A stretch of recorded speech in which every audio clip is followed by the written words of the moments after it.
एक बार की बात है। एक गांव में रवि नाम का आदमी रहता था। रवि सब्जी लगाने का काम करता था, लेकिन बहुत मेहनत करने के बाद भी वो अच्छा नहीं कमा पाता था, जिसकी वजह से वो बहुत परेशान था। एक दिन रवि काम से लौटता है। घर पर उसकी पत्नी गंगू उसका इंतजार कर रही थी। आज तो बहुत देर हो गई जी, कहाँ रह गए थे? क्या हुआ? तुम्हें क्या लगता है मैं फालतू में घूमता रहता हूँ? अरे काम पर गया था, लेट हो गया। जब देखो जासूसी करती रहती हो मेरी। रवि की बात सुनकर गंगू कहती है, अरे आप तो फिजूल में गुस्सा कर रहे हैं, मैं तो बस आपकी चिंता कर रही थी। तभी रवि के बच्चे पिंकी और राहुल वहाँ आ जाते हैं और रवि से बोलते हैं, पापा कल हमारा स्कूल पिकनिक पर ले जा रहा है, मैं भी जाऊँ क्या? कहीं नहीं जाना है पिंकी, चुपचाप घर पर बैठो और पढ़ाई करो। वैसे भी हमारे पास पैसे नहीं हैं। पापा आपके पास तो कभी पैसे नहीं रहते। एक छोटी सी फरमाइश की है हमने, आप वो भी पूरा नहीं कर सकते? राहुल की बात सुनकर रवि को गुस्सा आ जाता है और वो रवि को जोर से थप्पड़ मार देता है। ये देख गंगू भी गुस्से में आ जाती है और रवि को धक्का देते हुए बोलती है, तुम्हें जरा सी भी अकल नहीं है क्या? अगर तुम अच्छा नहीं कमा पाते हो तो इसमें इन बच्चों की क्या गलती है? अगर दोबारा मेरे बच्चों पर हाथ उठाए ना तो मुझसे बुरा कोई नहीं होगा। गंगू की बात सुनते ही रवि आग बबूला हो जाता है। मुझसे जुबान लड़ाती है, अभी मजा चखाता हूँ। लेकिन रवि गुस्से में गंगू को कुछ ज्यादा ही मार देता है, जिसकी वजह से गंगू बेहोश हो जाती है और मर जाती है। ये देख राहुल बोलता है, बस करें पापा, मम्मी बेहोश हो गई है। हम आगे से आपसे कुछ नहीं मांगेंगे, आप मम्मी को छोड़ दो। राहुल और पिंकी की बात सुनकर रवि रुक जाता है और नीचे गिरी गंगू के पास जाता है और उसे देखता है, लेकिन गंगू मर चुकी होती है। ये देख रवि डर जाता है। ये गंगू तो मर गई, मैं क्या करूं? पुलिस मुझे नहीं छोड़ेगी, मैं क्या करूं? अपनी मरी हुई माँ को देखकर राहुल और पिंकी गुस्से में आ जाते हैं। पिताजी आपने ये सही नहीं किया, आपने माँ की जान ले ली। हम अभी पुलिस को बुलाकर आपको पकड़वाते हैं। राहुल की बात सुनकर रवि और भी ज्यादा घबरा जाता है और वहाँ से भाग जाता है। राहुल और पिंकी अपनी माँ गंगू के पास खड़े रोते रहते हैं। गांव वालों को राहुल और पिंकी कुछ नहीं बताते और गांव वाले गंगू का अंतिम संस्कार कर देते हैं। लेकिन रात में, राहुल भैया मुझे अकेले घर में बहुत डर लग रहा है और भूख भी लगी है। पिंकी की बात सुनकर राहुल बोलता है, पिंकी डरने की क्या बात है, मैं हूँ ना, मेरे रहते तुम्हें चिंता करने की कोई जरूरत नहीं है। तुम रुको, मैं आता हूँ। राहुल खाने की तलाश में घर से बाहर निकल जाता है, लेकिन उसे कुछ भी नहीं मिलता और वो खाली हाथ वापस आ जाता है। लगता है पिंकी हमें आज खाली पेट ही सोना पड़ेगा। मुझे बाहर कुछ भी नहीं मिला और घर पर भी कुछ नहीं है। राहुल की बात सुनकर पिंकी बोलती है, तुम चिंता मत करो भैया, मुझे अब भूख नहीं लगी है। फिर राहुल और पिंकी सिर्फ पानी पीकर सो जाते हैं। रात में घर पर जोरों से दस्तक होती है। राहुल और पिंकी नींद से उठ जाते हैं। फिर राहुल जाकर दरवाजा खोलता है। दरवाजे पर गंगू की आत्मा खड़ी होती है। गंगू की आत्मा को देख राहुल खुश हो जाता है। गंगू की आत्मा घर के अंदर आ जाती है। पिंकी भी अपनी माँ की आत्मा को देखकर खुश हो जाती है और गंगू की आत्मा से लिपट जाती है। गंगू की आत्मा भी अपने बच्चों को देखकर रोने लगती है और बोलती है, सही कहा मेरे बच्चों, मैं तुम्हें छोड़कर कहीं नहीं जा पाई और देखो भगवान ने भी मुझे वापस भेज दिया है तुम्हारे पास। फिर गंगू अपने पास से राहुल और पिंकी को रोटी देती है। दोनों भरपेट खाते हैं और सो जाते हैं। अगली सुबह गंगू राहुल और पिंकी को लेकर दूसरे गांव में चली जाती है और रूप बदलकर अंडे की रेड़ी लगाने लगती है। मैं उस गांव से तो बाहर आ गई हूँ भगवान, ताकि मुझे कोई पहचान ना सके। हे भगवान मेरी मदद करना, ताकि मैं अपने बच्चों को अच्छे से रख पाऊँ। फिर गंगू रोज अंडे की रेड़ी लगाती और अंडे और ऑमलेट बना बना कर बेचती। उसके ऑमलेट और अंडे बहुत ही ज्यादा स्वादिष्ट होते, जिसकी वजह से दूर दूर से लोग उसके पास आने लगे। गंगू बहन, तुम जो ऑमलेट बनाती हो बहुत ही स्वादिष्ट होता है। मैंने उतना बढ़िया ऑमलेट कभी नहीं खाया। गांव वाले की बात सुनकर गंगू की आत्मा बोलती है, सही में भैया, लेकिन मेरे पति को तो मेरे हाथ का खाना पसंद नहीं है।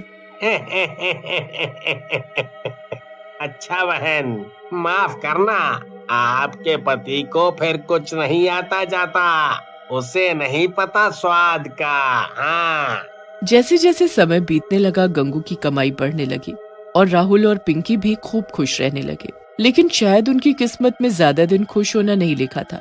गंगू से जलने वाले भी बहुत हो गए थे। एक दिन राणा नाम का दूसरा रेडी वाला अपने दोस्त काला से बोलता है, जब से ये गंगू यहाँ रेडी लगाने लगी है तब से हमारी बिक्री बंद हो गई है। पता नहीं मनहूस औरत लोगों पर क्या जादू करती है। मन तो करता है इसका गला दबा दूं। सही कह रहे हो भैया, चाहता तो मैं भी यही हूँ। जब से आई है हमारी तो कमाई ही बंद करवा दी। फिर काला और राणा गंगू को मारने का प्लान बनाते हैं और एक आदमी को गंगू को मारने के लिए बुलाते हैं। वो आदमी कोई और नहीं बल्कि रवि होता है, जो कि एक गुंडा बन चुका होता है। तुम दोनों चिंता मत करो, उस अंडे वाली की मैं भुर्जी बना दूंगा, भुर्जी। बस तुम दोनों बताओ कि वो कहाँ मिलेगी। फिर रवि काला और राणा की बताई जगह पर गंगू की रेड़ी के पास पहुंच जाता है और गंगू को पीछे खड़े होकर बोलता है, ए औरत, तूने मेरे दोस्तों का काम चौपट कर रखा है। आज तेरा आखिरी दिन है। आज के बाद तू कोई भी रेडी नहीं लगा पाएगी। रवि की बात सुनकर गंगू की आत्मा पलटती है। रवि गंगू को देखकर हैरान रह जाता है और डरते हुए बोलता है, गंगू, तू जिंदा कैसे हो गई? मैंने तो तुझे अपने हाथों से मारा था। रवि की बात सुनकर गंगू हंसने लगती है और बोलती है, तेरी मौत मेरे ही हाथों लिखी है, इसलिए शायद भगवान ने मुझे वापस भेजा है और मैं गंगू नहीं उसकी आत्मा हूँ, समझा।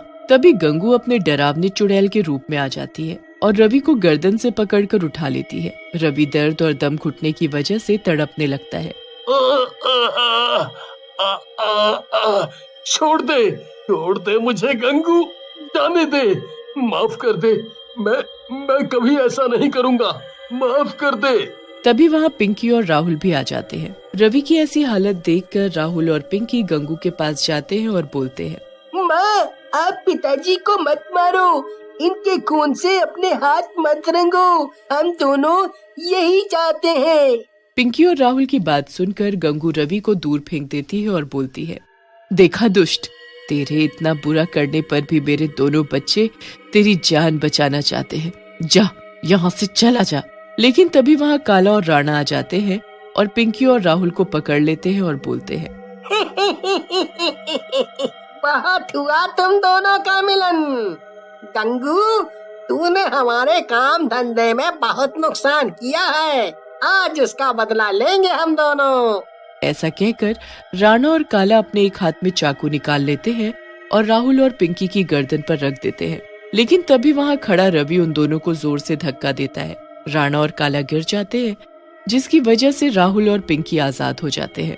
ये तूने क्या किया रवि? अब इनसे पहले तेरा नंबर आएगा। ऐसा कहकर राणा और काला रवि को चाकू मार देते हैं। रवि घायल होकर गिर जाता है। गंगू को बहुत गुस्सा आता है और वो उन दोनों को उठाकर दूर फेंक देती है, जिसकी वजह से काला और राणा दोनों मर जाते हैं। गंगू रवि के पास जाती है और बोलती है, आज तुमने मेरे दोनों बच्चों की जान बचाई है, इसकी वजह से मैं तुम्हारे सारे पुराने पाप माफ करती हूँ। गंगू की बात सुनकर रवि रोने लगता है और बोलता है, मुझे माफ कर दो गंगू, मैंने बहुत बड़ी गलती कर दी, मुझे माफ कर दो। रवि की बात सुनकर गंगू बोलती है, तुम्हें मैं माफी तभी दूंगी जब तुम अपने बच्चों को संभालोगे और उनका ख्याल रखोगे। मैंने अपने दोनों बच्चों के नाम बहुत पैसा छोड़ा है और अब ये अंडे की रेडी तुम संभालो। मैं उनका पूरा ख्याल रखूंगा गंगू, और आगे से पैसों के पीछे भी नहीं भागूंगा, मेहनत करूंगा। हाँ, मेहनत। फिर गंगू की आत्मा वहाँ से गायब हो जाती है। एक शहर में एक बहुत ही बड़ा परिवार रहता था। हरी एक ऑफिस में काम किया करता था। एक दिन हरी जब घर आता है तो सबको एक खुशखबरी सुनाता है। अरे कहाँ हो सब, जल्दी आओ, जल्दी। क्या हुआ बेटा? क्या हुआ हरी, क्यों शोर मचा रहे हो? अरे वाह बाबूजी, बात ही कुछ ऐसी है कि क्या बताऊं। पहले जरा विमला को आने दो, फिर बताता हूँ। हाँ जी, मैं भी आ गई। अब बताओ क्या हुआ? जिस घर के लिए मैं 4 साल से केस लड़ रहा था वो आज मैं जीत गया। क्या सच में? हे भगवान, ये तो बहुत ही खुशी की बात है। हाँ, अब हमें इस छोटे से घर में नहीं रहना पड़ेगा। हाँ माँ, अब तो अगले हफ्ते ही हम उस नए घर में शिफ्ट हो जाएंगे। वो घर सालों से बंद पड़ा है तो उसमें अभी कुछ काम करवाना पड़ेगा बस। कोई नहीं जी, इतने साल इंतजार किया है तो कुछ दिन और सही। हरी अपने उस घर की मरम्मत करवाने लगता है। वो घर काफी बड़ा होता है और उसमें बहुत सारे कमरे और एक सुंदर सा बगीचा भी होता है। हरी तो बस दिन गिन रहा होता है कि कब वो अपने परिवार के साथ उस घर में शिफ्ट होगा। उस घर को ठीक करने के लिए हरी ने कुछ लोगों को काम पर लगा रखा होता है। एक दिन जब उस घर में काम चल रहा होता है तो हरी को अपने पीछे एक परछाई महसूस होती है। वो जल्दी से पीछे मुड़कर देखता है तो वहाँ कोई भी नहीं होता। अभी तो यहाँ कोई न कोई था, शायद मेरा वहम होगा, क्या पता कोई मजदूर हो। ऐसा हरी के साथ 2-3 बार होता है पर कभी उसे कोई दिखाई नहीं देता। घर की मरम्मत का काम भी खत्म हो जाता है और पूरा हफ्ता कैसे बीत जाता है पता भी नहीं लगता। हरी और उसका पूरा परिवार फिर उस नए घर में रहने के लिए आ जाते हैं। सब इतना बड़ा घर देखकर बड़े ही खुश होते हैं, पर बच्चे सबसे ज्यादा खुश होते हैं क्योंकि उन्हें खेलने के लिए काफी बड़ी छत और बगीचा जो मिल गया होता है। ये घर सच में बड़ा ही सुंदर है, पर इतने बड़े घर में मुझे एक काम वाली तो चाहिए ही होगी। हाँ, मैंने पहले ही एक काम वाली से बात कर ली है, वो शाम से काम पर आ जाएगी, तुम चिंता मत करो। ठीक है। शाम को शांति नाम की एक काम वाली आती है जिसे बिमला काम पर रख लेती है। बिमला को शांति के आने से काफी आराम मिलता है। एक दिन जब बिमला बगीचे की साफ सफाई कर रही होती है तभी वहाँ एक आदमी आता है। वो आदमी दिखने में कुछ अजीब ही होता है। आप कौन और क्या काम है? जी मैम साहब, मैं शांति का पति हूँ। वो शांति ने बताया था कि आपको एक धोबी की भी जरूरत है तो इसीलिए मैं आ गया। हाँ, धोबी की तो बहुत ही जरूरत थी। काफी कपड़े हो गए, ऊपर से पर्दे, चादर और जाने क्या क्या। मेरे तो बिल्कुल बस का नहीं है जो मैं इतने कपड़े धो पाऊँ। आपको चिंता करने की जरूरत नहीं है, मैं सब कपड़ा फटाफट धो दूंगा, आप बस मुझे कपड़े लाकर दे दो। ठीक है, मैं अभी लेकर आई। बिमला अंदर से कपड़े लाती है और उन सब कपड़ों की एक गठरी बनाकर उस धोबी को देने लगती है। देखो, कपड़े बिल्कुल अच्छे से चमकने चाहिए। मेरे पति को गंदे कपड़े जरा भी पसंद नहीं है। अरे मेम साहब, आप परेशान ना हो, मैं बहुत अच्छे से कपड़े धोऊंगा। हाँ। बिमला अब जाकर चैन की सांस लेती है। उसे शांति और धोबी की वजह से बड़ा ही आराम मिलता है। शांति अपनी सफाई में लग जाती है और धोबी भी कपड़े लेकर वहाँ से चला जाता है। बिमला आराम से बगीचे में जाती है क्योंकि उसे तो घर का कोई काम करना ही नहीं पड़ता। कुछ देर बाद धोबी वापस आ जाता है। बिमला दोबारा उस धोबी को आते देख हैरान होती है। हे भगवान, ऐसा ना हो कि कपड़े धोने को मना कर दे। ये लीजिए मैम साहब, आपके कपड़े। अरे भैया, क्या बात हो गई? आपको पैसे कम लग रहे हैं तो मैं कुछ पैसे भी दे सकती हूँ, पर आप ऐसे कपड़े धोने से मना मत करना। आप ये कैसी बात कर रही हो मेम साहब, मैं तो कपड़े धोकर ही लेकर आया हूँ। कपड़े धोकर भी ले आए? पर तुम अभी तो कपड़े लेकर गए थे, तो इतनी जल्दी कैसे कपड़े धुलकर सूख भी गए? अरे मेम साहब, मैं बहुत ही फटाफट काम करता हूँ, यही तो खूबी है मेरी। चलो अच्छी बात है, मैं तुम्हारा हिसाब महीने के आखिर में किया करूँगी। बाकी तुम कपड़े लेने हर 2 दिन बाद आ जाए करना। कभी अगर कपड़े नहीं हुए तो मैं शांति को बता ही दूंगी। नहीं नहीं मैम साहब, उसको नहीं बताना, मैं खुद ही आ जाया करूँगा। कपड़े हुए तो ठीक और नहीं भी हुए तो भी ठीक। अब तो हर 2 दिन बाद वो धोबी कपड़े लेने आया करता, पर वो कुछ ही देर में कपड़े धोकर वापस भी ले आता था। बिमला को ये बात बड़ी अजीब लगने लगी थी। गर्मियों हो या ठंड, पर कोई भी कैसे इतनी जल्दी कपड़े धोकर और उन्हें सुखाकर वापस ला सकता है। एक दिन इस बारे में शांति को बोल ही देती है। शांति, तुम्हारा पति बड़ी जल्दी ही काम नहीं कर देता? मेरा पति? आप मेरे पति को कैसे जानती हो? कैसी बातें कर रही हो शांति, तुम्हें तो पता ही है कि वो हमारे कपड़े धोता है। मेरे पति कपड़े धोता है? ये आप क्या बोल रही हो मालकिन? मेरा पति तो दूध बेचता है, वो कब से कपड़े धोने? अरे पर तुमने ही तो उसे यहाँ भेजा था। आप ये सब क्या बोल रही हो मेम साहब? मैं उसे क्यों यहाँ भेजूंगी? वो दूध बेचता है और सुबह से शाम तक शहर से बाहर रहता है। उसे तो आपके घर का रास्ता भी नहीं पता, तो वो यहाँ कैसे आ सकता है? वो तुम्हारा पति नहीं है तो आखिर ऐसे झूठ बोलकर कौन हमारे घर आ रहा है? मुझे इसका पता लगाना ही होगा। एक तो मुझे पहले से ही अजीब लग रहा था क्योंकि कोई भी 10 मिनट में ढेर कपड़े धोकर और उन्हें सुखाकर कैसे ला सकता है? 10 मिनट में? क्या बात कर रही हो मेम साहब? मुझे तो जरूर ये राजू ही लग रहा है। राजू? ये राजू कौन है? वो एक धोबी था मेम साहब। एक दिन जब वो नदी के पास बैठकर कपड़े धो रहा था तो अचानक जाने कहां से वहां एक मगरमच्छ आ गया और उसे खा गया। उसके मरने के बाद भी बहुत बार लोगों ने उसी जगह किसी को कपड़े धोते देखा है, जबकि वहां तो कोई धोबी नहीं जाता। मुझे तो तुम्हारी ये बात सुनकर बहुत ही डर लग रहा है। अगर वो कोई भूत है तो अब मैं क्या करूंगी? आप घबराओ मत मेम साहब। एक काम करो, आज या कल जब भी वो धोबी कपड़े लेने आएगा तो बिल्कुल वैसे ही रहना जैसे आपको कुछ पता ही नहीं है। उसके बाद आप और मैं उसका पीछा करके देखेंगे कि आखिर में वो सच में भूत है भी या नहीं। हाँ, ये सही तरीका है। पर तुम मेरे आसपास ही रहना क्योंकि मुझे बहुत ही डर लग रहा है। आप चिंता मत करो मेम साहब, मैं आपके आसपास ही रहूंगी। अगले दिन जब शांति और बिमला दोनों रसोई में काम कर रहे होते हैं तभी कोई बेल बजाता है। बिमला और शांति दोनों चौंक जाते हैं। लगता है वही धोबी आया है। इस वक्त वही आता है। आप डरो मत और जाकर दरवाजा खोलो। बिमला और डरते डरते बाहर जाकर दरवाजा खोलती है तो सच में वही धोबी बाहर खड़ा होता है। बिमला के तो होश ही उड़ जाते हैं। वो डरते डरते उससे पूछती है, तुम आ गए? हाँ मेम साहब, अब जल्दी से मुझे कपड़े ला कर दे दो। बिमला जल्दी से अंदर जाती है और ढेर सारे कपड़े लाकर धोबी को दे देती है। उसके बाद धोबी वहाँ से चला जाता है। धोबी के निकलते ही बिमला शांति के पास जाती है और फिर दोनों मिलकर उस धोबी का पीछा करती हैं। धोबी कुछ ही दूरी पर जाकर एक भूत में बदल जाता है। हे भगवान, ये तो सच में भूत ही है। मैंने आपसे कहा था ना मेम साहब कि मुझे वो राजू का भूत ही लग रहा है। देखो मेरी बात सच हो गई। हाँ शांति, ये तो सच में भूत निकला। मुझे तो कभी शक ही नहीं हुआ था।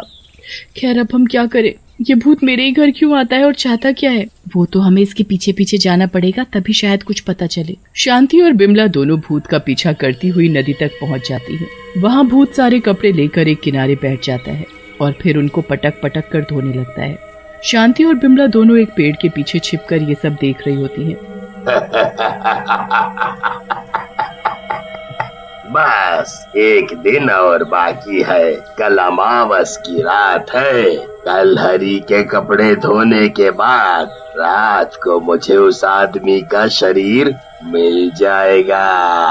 फिर मुझे भूत की जिंदगी जीने की कोई जरूरत नहीं है। हे भगवान, ये भूत क्या बोले जा रहा है? ये तो मेरे पति के कपड़ों पर जादू कर रहा है ताकि उनके शरीर पर कब्जा कर सके। मुझे उनको बचाना होगा। आप जल्दी से मेरे साथ चलो। पर कहाँ शांति? मैं किसी को जानती हूँ जो हमें इस मुसीबत से निकाल सकता है। चलो अब जल्दी चलो, हमारे पास वक्त नहीं बचा है। शांति बिमला को एक तांत्रिक के पास लेकर जाती है। वो तांत्रिक को सारी बात बताती है। मैं सब समझ गया हूँ। तुझे डरने की जरा भी जरूरत नहीं है। ये ले भभूत, और आज रात जब तेरा पति अपने गंदे कपड़े उतारेगा तो ये उन कपड़ों में छिड़क देना, और फिर जब वो भूत कल तेरे घर आएगा तो वो कपड़े उसे धोने को दे देना। बिमला बिल्कुल वैसा ही करती है। वो घर जाकर अपने पति के गंदे कपड़ों में भभूत छिड़क देती है और बाकी कपड़ों के साथ एक पोटली में बांध देती है। अगले दिन फिर से वही भूत धोबी के भेष में कपड़े लेने आता है। बिमला उसे वो पोटली पकड़ा देती है। फिर वो धोबी का पीछा करने लगती है। धोबी वो पोटली लेकर वही नदी के किनारे जाता है और रात होने का इंतजार करने लगता है। जैसे ही अंधेरा होता है वो भूत उस पोटली को खोलकर उसमें से हरी के कपड़े निकालकर जादू करना शुरू कर देता है। अब मैं इन कपड़ों पर जादू करके इनको पहन लूंगा और फिर हरी के शरीर को अपने वश में कर लूंगा। उसके बाद मेरे पास अपना एक शरीर होगा। भूत जादू करने के बाद जैसे ही उन कपड़ों को पहनता है तो कुछ ही देर बाद उसका शरीर आग की तरह जलने लगता है। भूत बुरी तरह चिल्लाने लगता है। ये क्या हो रहा है? ये क्या हो रहा है? मैं जल क्यों रहा हूँ? ये मुझे क्या हो रहा है? कुछ ही देर में उसका शरीर राख बन जाता है। बिमला खुशी खुशी अपने घर जाती है और अगले दिन शांति को सारी बात बताती है।